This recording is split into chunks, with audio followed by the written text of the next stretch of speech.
Haleluya, shalom. Apa kabar jemaat yang dikasihi Tuhan? Ada sukacita pagi hari ini? Berikan tepuk tangan sore-sore buat Tuhan kita yang luar biasa.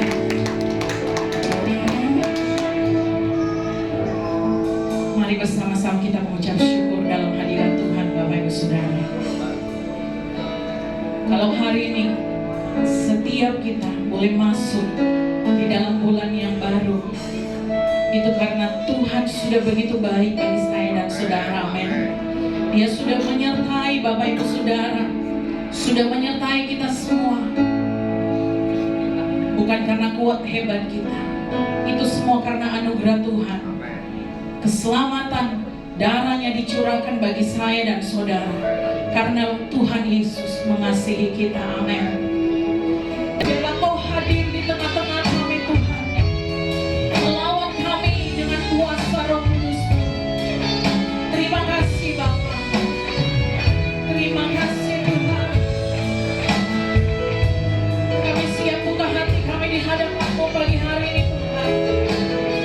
Kami mau menyembah Tuhan kami yang hidup, Dialah Yesus Kristus. Haleluya. Tuhan, sungguh ku bersyukur Kau menyertai hidupku selama ini. Bapa, ku berterima kasih untuk kasih setiamu yang tak pernah berakhir. Aku ada hari ini karena Tuhan baik dan teramat baik bagiku. Yes, ya. Semua yang ku alami bersamamu ku lewati.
naikkan lewat pujian sebagai doa kami.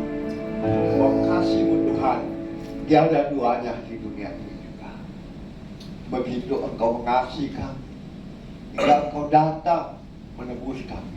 Ajar kami Tuhan, supaya kami boleh hidup dalam hukum Kristus, sehingga hukum Taurat semakin jauh dari kami. Karena hukum Taurat mengingatkan kami akan dosa-dosa. Oleh sebab dosa itu, Engkau datang untuk menebus kami. Biarkanlah kasih-Mu itu mengalir, memenuhi hidup setiap umat-Mu Tuhan, sehingga umat-Mu hidup benar-benar di dalam hukum Yesus, bukan hidup lagi di dalam hukum Taurat. Ajar kami hari lepas hari Tuhan, perbaharui hati kami lewat kebenaran-kebenaran firman-Mu. Sentuh hati kami Tuhan, sehingga kami boleh hidup dalam kasih, kami hidup dalam hukum-Mu Tuhan. Terima kasih Tuhan. Kami bersyukur Kau berikan kesempatan bagi kami untuk dapat memuji menyembah Kau dalam roda kebenaran. Kau berikan cuaca nyaman sehingga kami boleh berkumpul, bahkan menerima berkat-berkat-Mu. Tidak pernah mencatat bahwa Tuhan melarang umatnya memiliki uang yang banyak. Tidak ada kitab yang melarang umatnya memiliki uang yang banyak. Namun yang Tuhan ingatkan, jangan sampai kita menjadikan uang sebagai tuan atas hidup kita. Ini yang Tuhan tidak inginkan. Menjadikan uang sebagai tuan atas hidup kita. Ini sangat berbahaya, saudara, ya. Karena di zaman sekarang ini banyak orang yang menganggap bahwa uang adalah segala-galanya, bahkan melebihi dari Tuhan. Mereka berpikir bahwa memiliki uang yang banyak bisa melakukan apa saja, membeli segala keinginannya, karena akar dari segala kejahatan adalah cinta uang. Sebab memburu uanglah beberapa orang telah menyimpan dari iman dan menyiksa dirinya dengan berbagai-bagai duka. Itu di dalam 1 Timotius 6 ayat 10, ya. Seringkali kita melihat ada anak-anak Tuhan yang ketika belum punya banyak uang, hidupnya jujur, setia, berbakti kepada Tuhan. Tetapi begitu usaha pekerjaannya berhasil dan diberkati, mulailah ada ketidakjujuran dalam hal persembahan, pengembalian milik Tuhan. Jam-jam ibadah pun mulai dikurangi karena sibuk dengan bisnisnya. Hal-hal semacam inilah yang sangat perlu diwaspadai. Uang membuat orang menjadi gelap mata, ya. Ada hamba Tuhan, ya, yang memasang tarif atau melihat besarnya amplop persembahan jika diundang dalam pelayanan. Ada pula gembala sidang yang tak berani menegur dosa seseorang karena orang itu adalah donatur tetap dari gereja Tuhan. Kitab Sefanya berkata, Sefanya 3 pasal ayat 9. Sefanya 3 ayat 9 berkata apa? Tetapi sesudah itu aku memberikan bibir lain kepada bangsa-bangsa, yakni bibir bersih, supaya sekalian mereka memanggil nama Tuhan, beribadah kepadanya dengan bahu-membahu. Nah, kita akan masuk dalam pembahasan firman Tuhan hari ini dengan perikop Yesus dan hukum Taurat di dalam Injil Matius pasal 5 ayat 17 sampai 19. Dan ada hukuman yang diberikan bagi yang meniadakan hukum Taurat itu. Jadi banyak hamba-hamba Tuhan itu, saya heran, selalu mengatakan hukum Taurat itu sudah tidak berlaku. Mereka itu orang-orang hebat, orang-orang ternama, punya pendidikan tinggi, tapi dia mungkin lupa baca di kisah Matius 5 ini, ya. Jadi orang yang mengatakan hukum Taurat ditiadakan lagi, itu sangat ada hukumannya, ya.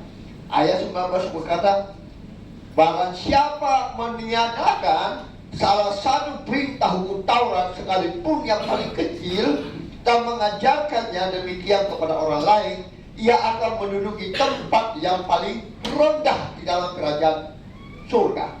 Tetapi siapa yang melakukan dan mengajarkan segala perintah-perintah hukum Taurat, ia akan menduduki tempat yang tinggi di dalam kerajaan surga.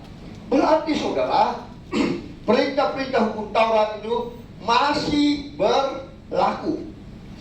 Bahkan dalam kitab Maleakhi pun, ya, Maleakhi 3, ya, kalau saudara sebentar kita akan bahas ayat 6 dan sampai 12, itu masih berlaku.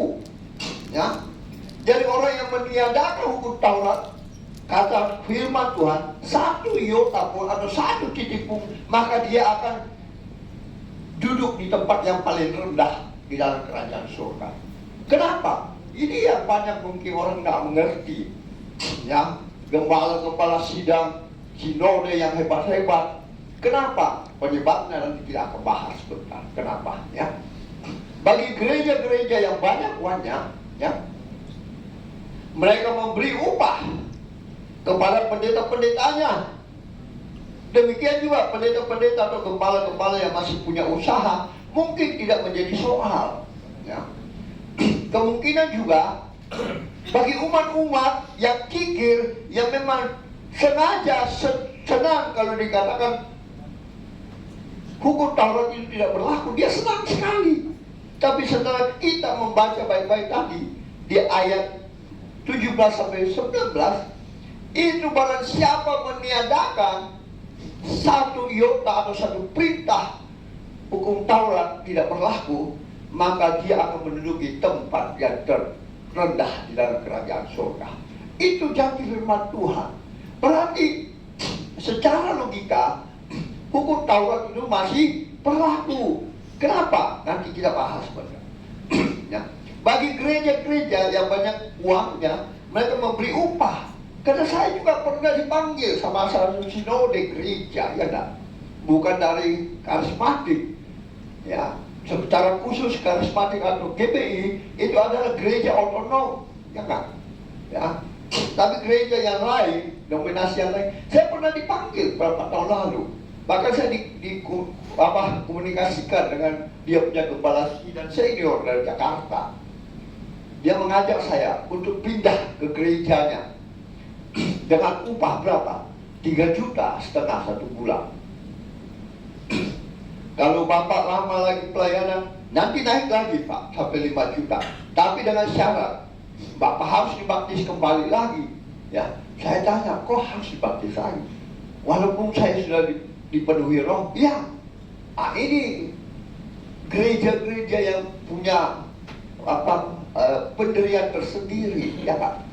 Lalu saya bilang begini, saya berterima kasih Pak, Bapak jauh-jauh datang dari Jakarta hanya untuk mengajak saya menjadi gembala sidang di gerejanya Bapak. Tapi Bapak tahu, saya itu bukan itu yang saya utamakan dalam pelayanan Tuhan. Kalau saya utamakan pelayanan Tuhan itu Pak, saya tidak berhenti kerja. Saya dapat uang dulu enak Pak, 10-50 juta itu satu bulan Tuhan berikan. Tapi karena sudah cukup, Tuhan ingatkan saya untuk melayani Tuhan dengan segenap hati. Jadi Bapak jangan marah, bukan itu motivasi saya untuk menjadi gembala di gerejanya Bapak dengan upah 3,5 juta. Bayangkan itu 10 tahun lalu, ya lumayan kan kalau upah 3,5 juta. Motor waktu itu masih ya 1 jutaan sedikit lah, ya. Nah, itulah hal-hal yang membuat gereja-gereja yang lain, ya, khususnya itu mereka tidak perlu membicarakan tentang persepuluhan karena mereka punya nominasi gereja kuat, ya, termasuk gereja-gereja yang dulu saya, ya nggak ada masalah persepuluhan. Nah, cuma terakhir ini banyak kepala atau pendeta senior yang menentang persepuluhan. Itu hukum tidak berlaku lagi. Saya tidak tahu kenapa.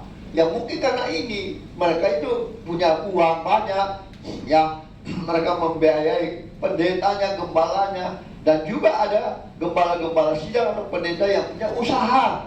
Itu tidak menjadi soal seperti dulu berapa tahun lalu saya melayani Tuhan tidak punya embel-embel lain. Selain yang Tuhan berikan, itu saya bagikan. Ya. Nah, saya berpikir seperti Ayub. Mungkin saya namanya juga Ayub dipanggil, ya mungkin hidupnya seperti itu. Ada waktunya Tuhan mengambil, Tuhan memberi, dan Tuhan akan memulihkan saya 7 kali lipat. Ya. Nah, kemungkinan juga bagi umat-umat yang kikir, memang yang senang atau tidak setuju dengan khotbah itu, mereka yang menentang perpuluhan, itu meniadakan hukum Taurat. Padahal di sisi lain, ya, di sisi lain, saya ingatkan kita, 1 Korintus 9 ayat 1 sampai 14, ya, kita baca di ayat 13 dulu. Dari mana gembala bisa membayarkan PK-PK dari full timer?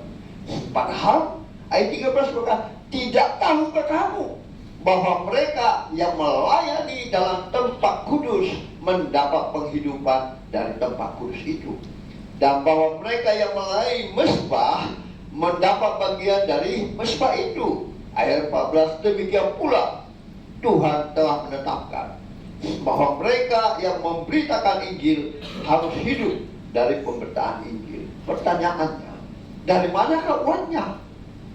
Kalau gereja yang punya banyak uang, ya, pendeta-pendeta atau gembala sidang yang masih bekerja, punya usaha besar, oke, no sense, tidak ada masalah, no?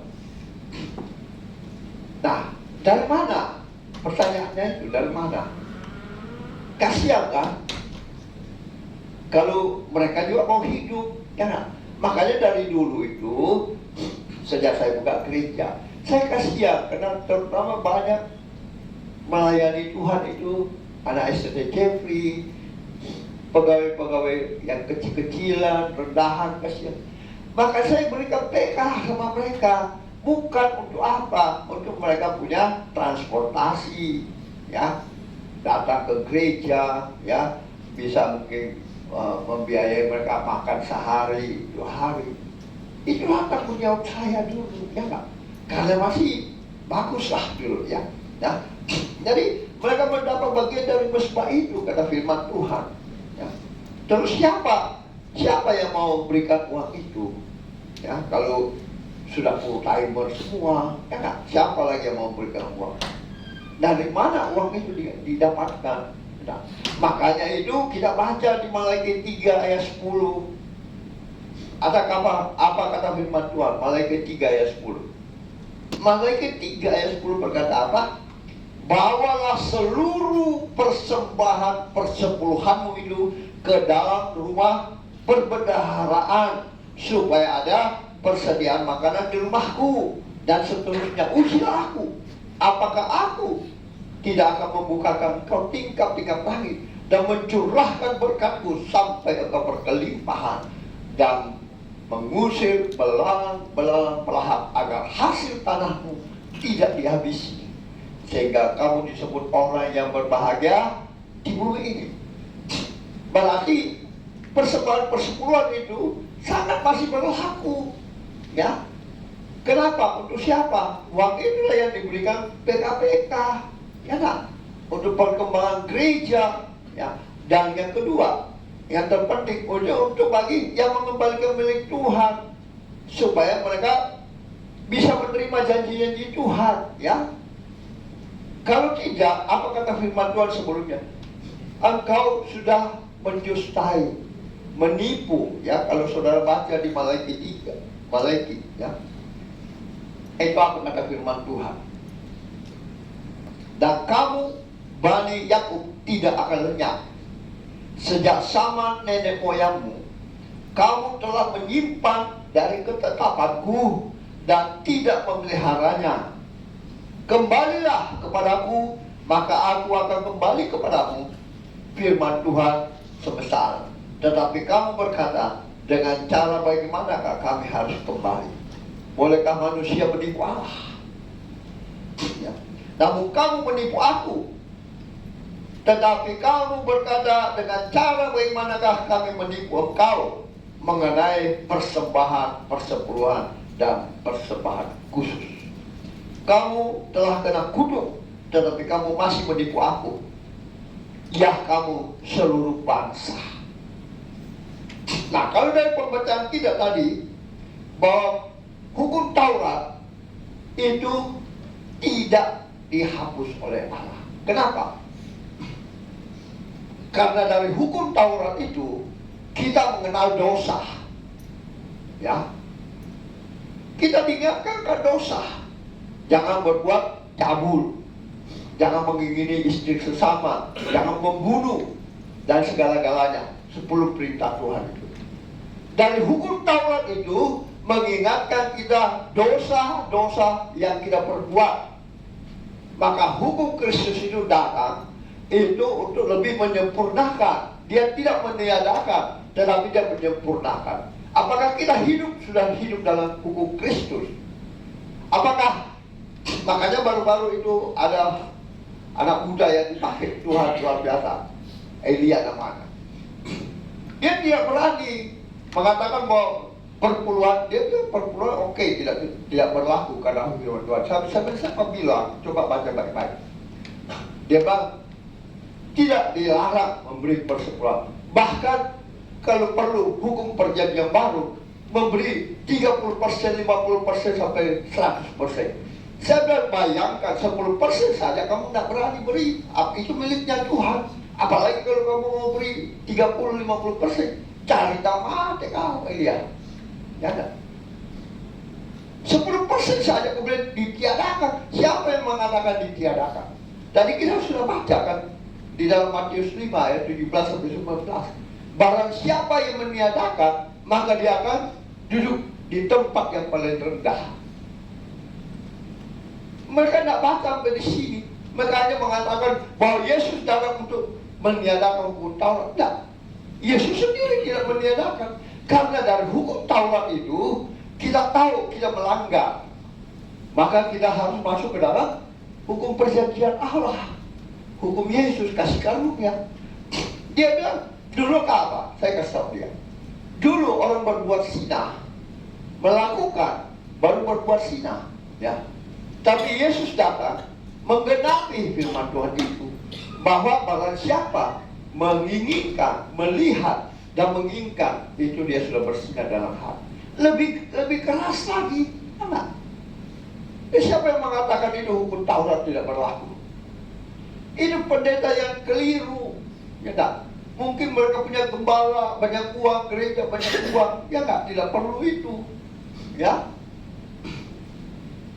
Mereka ada biaya di gereja, ya pendetanya dibayar, karena saya pun mau dibayar dulu. Ya, nah. Ya itu sangat keliru. Berbeda dengan di gereja-gereja karismatik yang otonom.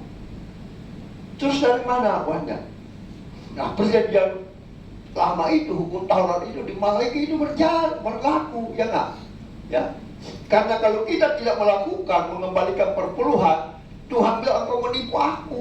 Ya enggak?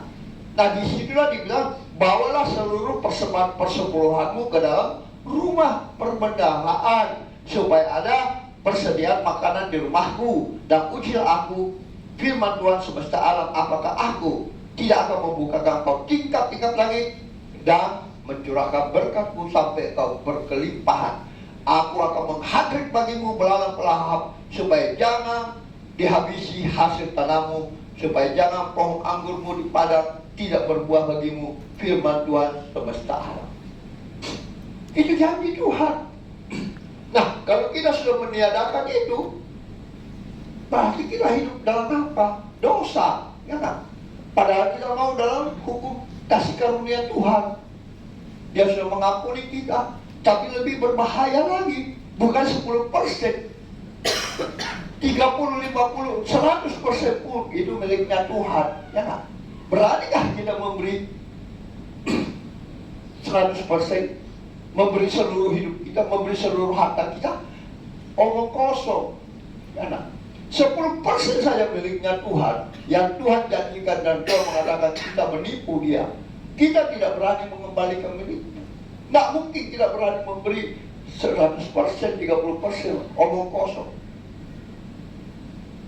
Nah inilah yang mereka gembor-gemborkan itu.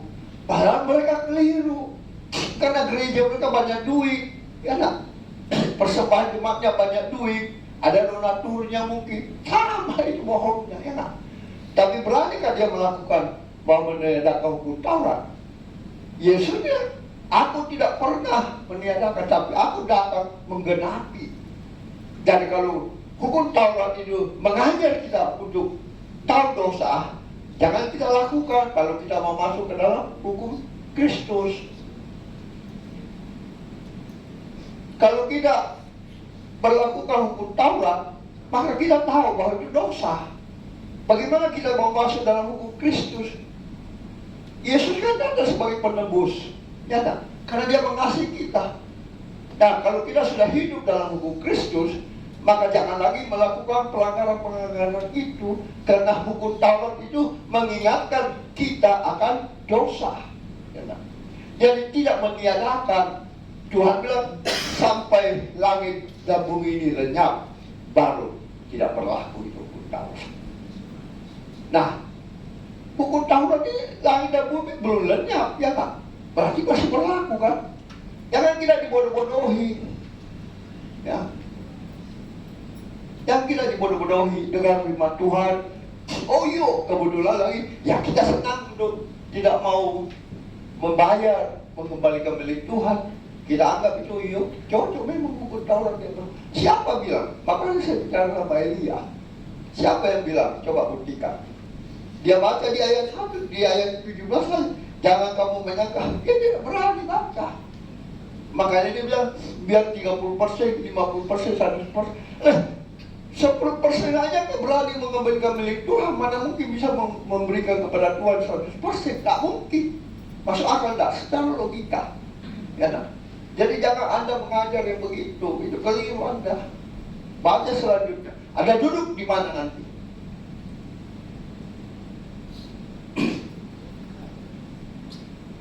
Itu boleh saja, karena gereja utamanya Protestan, maaf, Katolik, itu donaturnya hebat. Ya kan? Jadi dia tidak perlu itu, tapi dia membayar gembalanya, dia membayar pendetanya. Saya pun pernah mau dibayar, diundang. Dikasih ke uang 3,5 juta. Itu berapa tahun lalu itu, ya kan? Kalau gembalanya banyak uang, ya, termasuk seperti saya dulu, saya nggak perlu itu, ya kan? Ya. Jadi beda dong, ya. Ya kita harus tahu, kalau hukum Taurat itu mengingatkan kita akan dosa, ya kan? Jangan berzinah, ya, jangan membunuh, jangan mencuri, jangan mencustai, ya. Itu semua hukum Taurat. Karena manusia itu tidak pernah luput dari itu, maka hukum kasih karunia itu datang. Tapi apakah kita sudah melakukan hukum kasih karunia itu? Apakah kita memberi Tuhan 100%? Ya? Atau 10% saja kita tidak berani mengembalikan miliknya. Apalagi kita mau memberikan seluruh isi dompet kita, seluruh harta kita. Tak mungkin, ya kan? Nah, kalau kita tidak melakukan itu, maka mengingatkan kita akan hukum Taurat, ya kan? Bahwa kita berdosa. Kalau kita mengambil istrinya orang atau memandang menginginkan dalam hati, itu sudah berzina karena hukum kasih karunia. Tapi hukum Taurat dulu bilang, kalau engkau melakukan, ya, kalau engkau melakukan, itu hukum Taurat, itu dosa. Tapi hukum kasih karunia Tuhan, ya, kalau engkau melihat dan menginginkan, belum berbuat, engkau sudah berzinah dalam hati. Lebih sadisnya, pasti. Ya. Dan kalau kita betul-betul hidup sudah dalam hukum kasih karunia Tuhan, itu kita tidak melakukan itu lagi. Makanya itu dulu, saya tahu saya ini orang tak baik dulu, ya dulu. Makanya saya berjanji, Tuhan, copot mataku satu, supaya saya bisa masuk ke dalam kerajaan-Mu, daripada dua mataku tapi tidak masuk dalam kerajaan. Itulah Tuhan tahu isi hati saya. Maka dia banyak mengajar saya. Padahal saya tidak punya sekolah teologi. Tapi dia mengingatkan saya pada saat-saat tertentu. Saya harus mencatat. Ya. Supaya apa? Penuh buku catatan saya. Bahkan ada satu kitab saya itu hilang seselama dicari. Gimana? Ya. Itulah hukum kasih karunia Tuhan. Apakah kita sudah masuk ke dalam hukum kasih karunia Tuhan? Banyak hal hukum kasih karunia Tuhan. Marah sama saudara itu sudah dosa. Kita sudah membunuh, kita sudah berbohong, ya baru marah itu ya. Apalagi membenci sama, ya, itu hukum kasih karunia. Apakah kita sudah ke situ atau tidak? Nah, hukum Taurat itu mengingatkan kita jangan membenci, jangan membunuh. Nah, kalau kita masih melakukan itu, apa yang bisa mengampuni kita? Kecuali darah Yesus, ya kan? Tapi kalau sudah hidup dalam darah Yesus, maka saudara akan berubah. Tinggalkan hukum Taurat itu. Katakan baik-baik saya hidup dalam hukum kasih karunia. Tapi betulkah kita sudah hidup dalam hukum kasih karunia? Marah sudah, benci ya, ya. Dosa ada firman Tuhan sebenarnya baca ada di firman-Nya ya. Ya, kikir. Engkau tidak berhak hidup dalam kerajaan surga. Itu ada, hidup dalam daging atau hidup dalam roh. Kalau kita hidup dalam kasih karunia, berarti kita sudah harus punya buah roh, ya enggak? Tapi kalau kita masih hidup dalam daging, nah itulah mengingatkan kita, itulah hukum Taurat, mengingatkan kita akan dosa, ya. Hidup dalam daging kita semua tahu kan, ya enggak? Apa itu? Di mana dibaca di Galatia itu ada. Nah, kenapa itu Tuhan didampingi dalam hukum kasih karunia, ya hidup dalam roh dan hidup dalam daging, itu mengingatkan kita umat Kristen yang sudah percaya Yesus sebagai juru dan selamat dia, maka kita harus berpindah ke hukum buah roh. Kita harus hidup dalam kasih, ya. Kasih itu apa? Tidak membalas kejahatan dengan kejahatan, tidak membalas caci maki dengan caci maki, ya nah. Kalau kau ditampar pipi kanan memberikan pipi kirimu, ini kan banyak sekali saya ribut dia. Orang minahasa lah, ngomong ribut lah, mau hantam, mau balas tentang apa? Aduh, gereja itu yang dibakar, dihancurkan, datang dari Irian, datang dari Timur Leste, ya nah. Nanti kita ditertawai orang, ya enggak? Mana firman Tuhan? Bila kau ditampar pipi kananmu, beri pipi kiri. Pembalasan adalah haknya Tuhan, ya.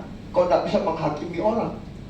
Betulkah kita sudah hidup dalam ini? Nyata kan? Banyak orang Kristen yang modelnya begitu, ya enggak? Mau membalas, padahal Tuhan Yesus sudah berkata, ya enggak? Barang siapa mau mengikuti aku, dia harus memikul salib. Kita akan dikucilkan, kita akan dihina seperti dia, ya enggak? Yesus kan mati di atas kayu salib karena dihina, ya enggak? Jadi caranya apa? Harusnya kita berdoa saja, ya enggak? Tidak ada yang lebih dahsyat daripada kuasa doa, ya enggak? Tapi apakah kita benar? Ini masalahnya. Yakobus 5 ayat 16 berkata, salilah engkau mengakui dosamu, dan doa orang benar sangat besar kuasanya bila didoakan dengan yakin dan percaya. Ya, kalau kita masih hidup dalam hukum Taurat, kita masih mau membalas, kita masih mau berkelahi, kita masih mau memberontak, berarti doa kita tidak akan dijawab. Nah, dari dulu saya katakan, tidak mungkin kita membalas. Perbandingan kita tidak sebanding, ya, nah. Tetapi apa yang bisa mengalahkan? Doa. Tapi doa itu bagaimana? Asal berdoa, harus hidup benar, harus hidup benar di hadapan Tuhan. Ya, itulah Yakobus 5. Baik kita sakit, baik kita susah, harus hidup dalam kebenaran. harus takut dalam Tuhan supaya kita menjadi orang yang benar, ya kan? Nah, jadi jangan membenci, jangan mengapa, jangan kikir, semua itu perbuatan daging. Nah, kalau perbuatan daging, kita diingatkan akan hukum Taurat. Kalau kita sudah beralih kepada hukum kasih karunia, maka kita harus meninggalkan segala dosa kita. Lebih sadis, iya, lebih keras lagi. Contoh persembahan, seluruh milik kita adalah milik Tuhan, ya kan? Jadi kalau 10% saja kita tidak berani mengembalikan, itu omong kosong, ya kan? Kita masih suka hidup mata keranjang, itu juga kita omong kosong kalau kita hidup dalam kasih karunia. Kita masih suka senggol-senggolan, membenci, itu omong kosong, ya kan? Berarti kita masih hidup dalam hukum Taurat. Kita malas-malas ke gereja, mama, itu kita masih hidup dalam hukum Taurat.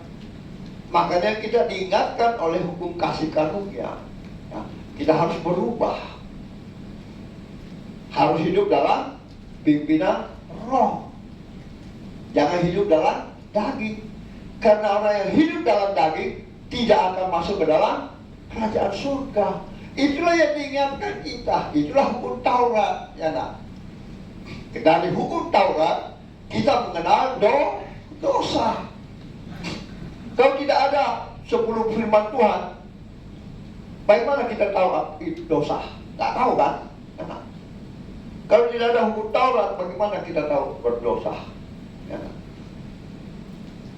Kita tidak tahu. Sama raja-raja yang lain, ya siapa yang dikasih Tuhan berkat, orang menjadi orang terkaya di Asia Timur. Dia mendirikan mesbah. Oke, pertama, tapi kemudian dia menjadi banyak dayang-dayangnya, banyak istri, ya kan? Tuhan mau sama dia tak? Enggak kan? Enggak. Nah, itulah hukum Taurat mengingatkan kita akan dosa, akan kedagingan kita. Nah, kalau kita sudah masuk ke dalam hukum kasih karunia, kita bisa katakan baik-baik hukum Taurat. Tapi hidup kita sudah benar enggak? Di dalam hidup dalam roh. Pertanyakan diri kita sendiri, ya enggak? Itulah hukum Taurat mengingatkan kita akan dosa. Baik itu masalah berkat, ya, masalah kehidupan kita sehari-hari, marah dan segala-galanya, membenci, ya, sombong, itu Anda masih dalam hukum Taurat, masih hidup dalam dosa. Hukum kasih karunia lah Tuhan itu datang menebus kita. Berarti kita harus pindah dari hukum Taurat ke hukum kasih karunia. Tapi apakah kita sudah benar di hukum kasih karunia? Ya, mungkin saya mengulangi kesaksian saya dulu. Saya ke sebuah oku, saya bertemu. Nah, tadi pembacaan kita dalam 1 Korintus 9 ayat 13.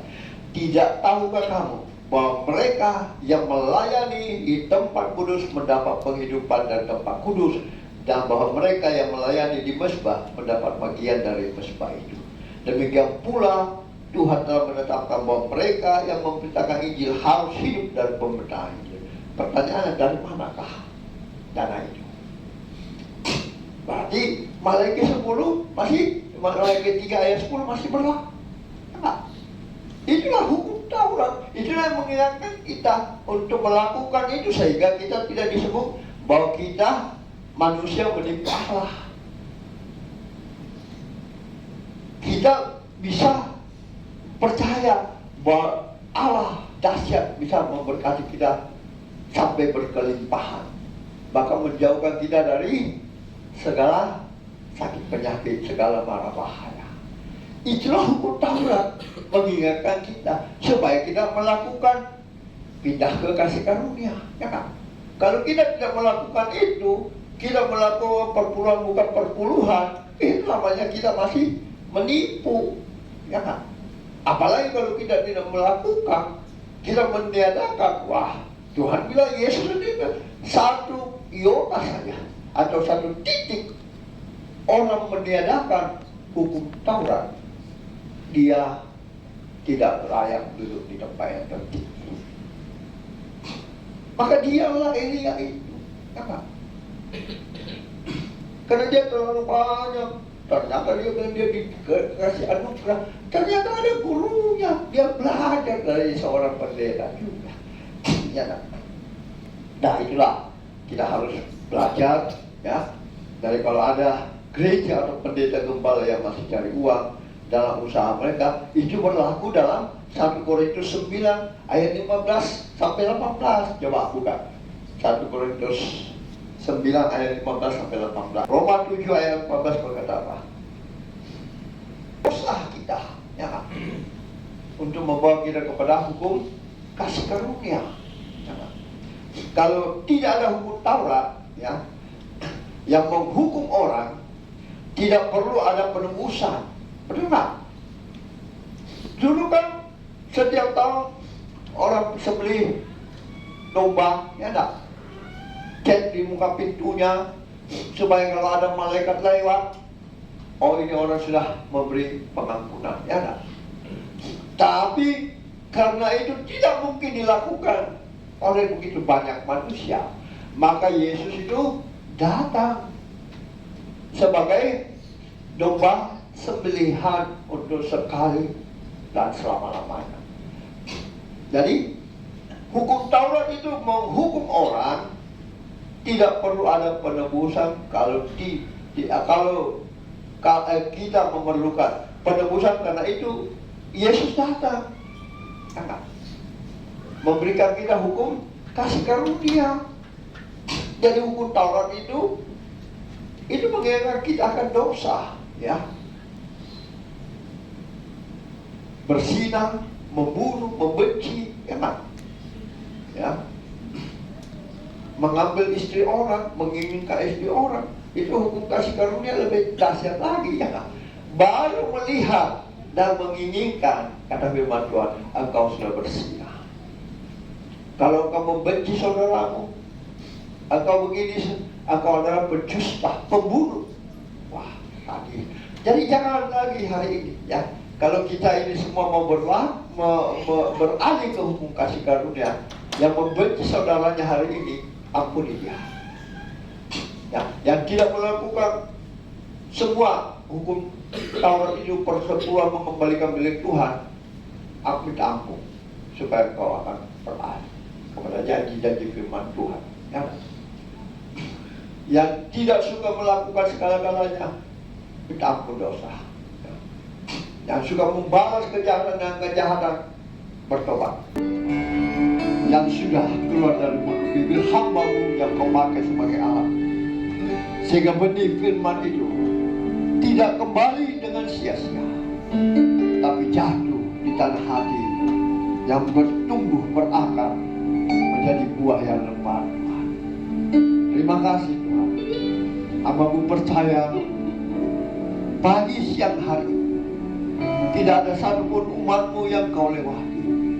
Semuanya Tuhan sudah ubahkan, sehingga hidup mereka menjadi masuk ke dalam hukum kasih karunia, melakukan kehendak perintah.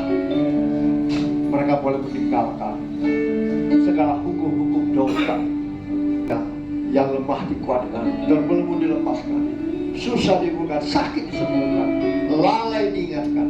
Terima kasih setiap kita yang sudah menerima berkat kebenaran firman Tuhan dan menjadikan remah dalam kehidupan kita. Sama-sama kita katakan amin. Sebab apa yang telah kuteruskan kepadamu telah aku terima dari Tuhan, bahwa Tuhan Yesus pada malam waktu Ia diserahkan mengambil roti, dan sesudah Ia mengucap syukur atasnya, Ia memecah-mecahkannya dan berkata, inilah tubuhku yang diserahkan bagi kamu. Perbuatlah ini menjadi peringatan akan aku. Bukankah roti yang dipecah-pecahkan adalah persekutuan dengan tubuh Kristus? Amin. Mari kita sambut dalam nama Tuhan.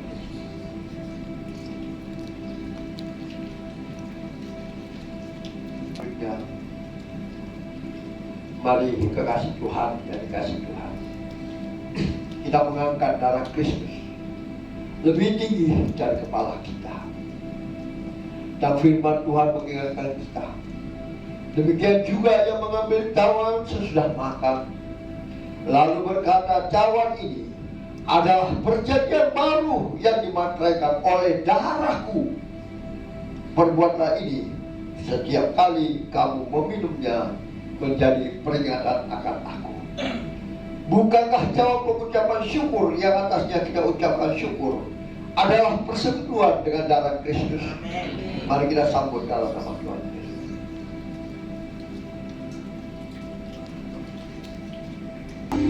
Kau mendengar kerinduan umat, mereka bersyukur buat karya penebusanmu. Kau berikan nyawamu bagi kami, Tuhan. Ajar kami untuk memberikan yang terbaik bagi Engkau, sehingga kami, orang akan melihat ada Engkau dalam hidup kami.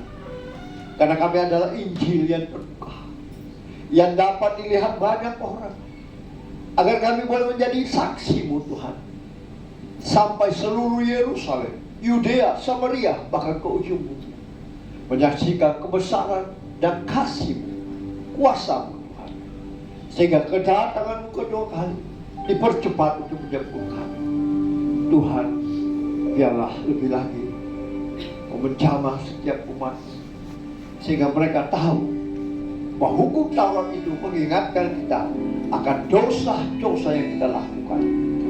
Tanpa hukum Taurat tidak ada karya penebusan yang Kau berikan bagi kami. Terima kasih Tuhan, ajar kami lebih lagi. Hamba percaya tubuh setiap kami sudah digantikan dengan tubuh Kristus. Darah-Mu menyucikan kami, sehingga kehidupan kami menjadi terang dan garam dunia, menjadi pendengar dan pelaku firman, dan janji-janji-Mu digenapi dalam firman. Terima kasih Tuhan. Tidak ada satupun umat-Mu yang Kau lewati lewat tubuh dan darah. Semuanya sudah dimurnikan, disembuhkan, dihidupkan dalam kekudusan di dalam nama Yesus. Setiap kita percaya, sama-sama kita katakan amin.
Puji nama Tuhan, terima kasih buat Bapak Ibu Saudara yang boleh hadir pagi hari ini.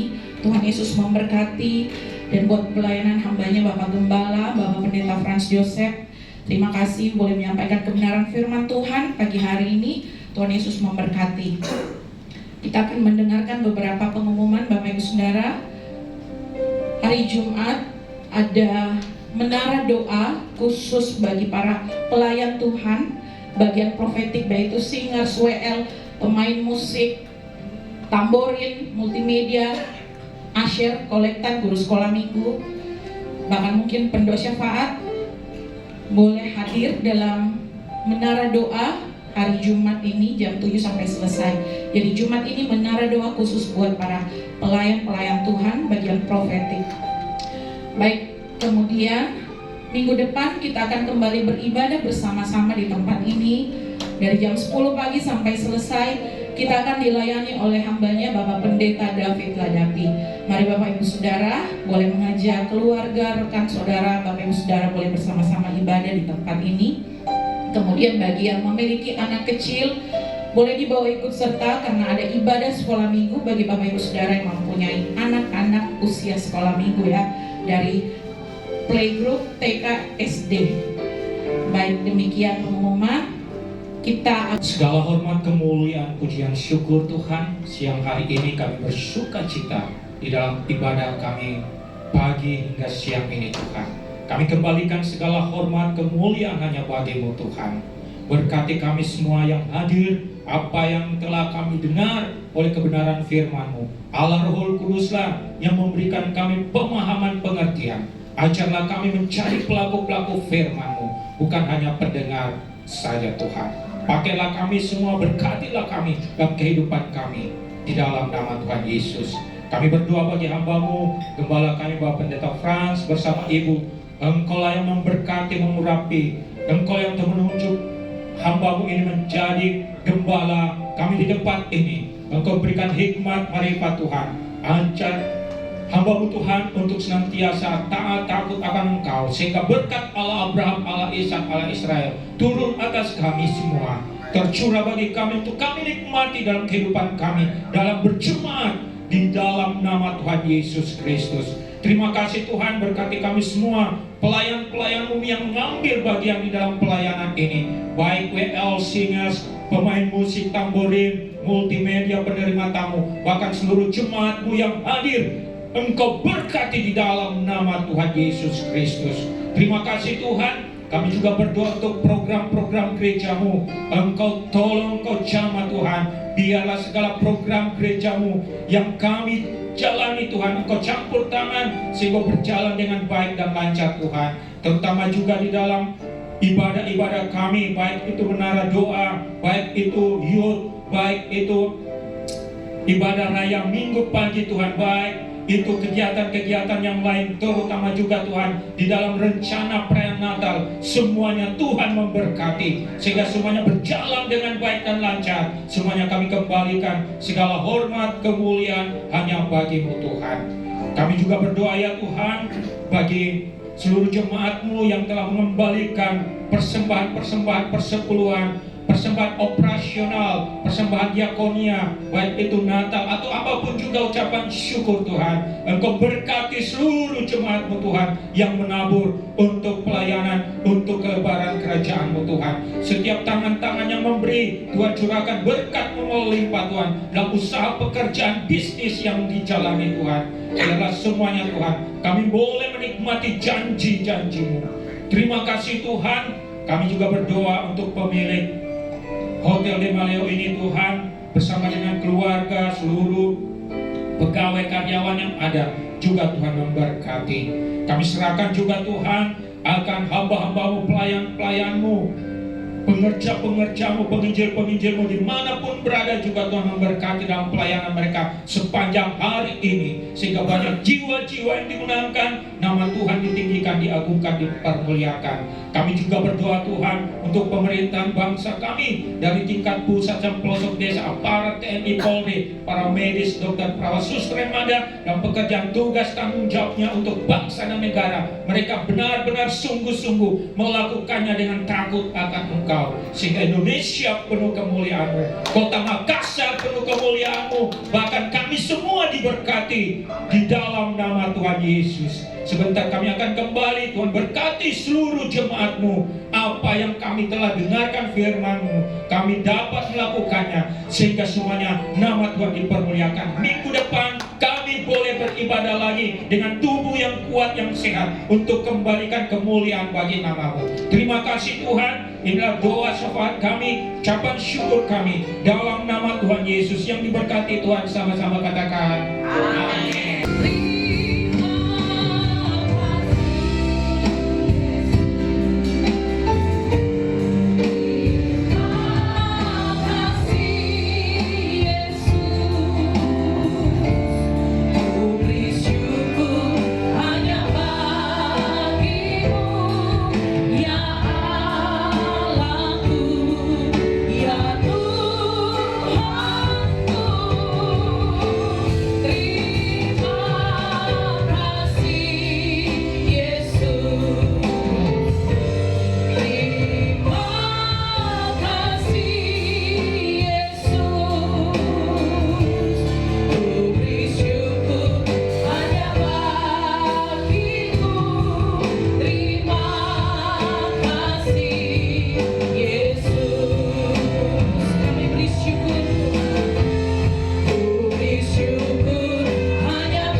Firman Tuhan yang dikasihi Tuhan Yesus, angkat iman percayamu untuk menerima berkat Tuhan dengan mengangkat kedua belah tanganmu ke hadapannya.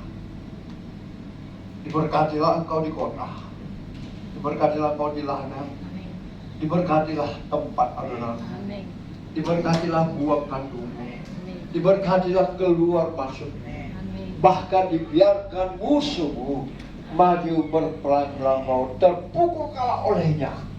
Dan apa yang sedang kau usahakan, apa yang sedang kau kerjakan, Tuhan akan mengangkat engkau semakin tinggi dan semakin naik, menjadi kepala dan bukan menjadi ekor. Mulai pagi siang hari ini sampai Maranatha, Dia akan datang menjemput setiap kita. Yang percaya diberkati, dilindungi, disertai dan dipelihara Tuhan. Sama-sama kita katakan amin.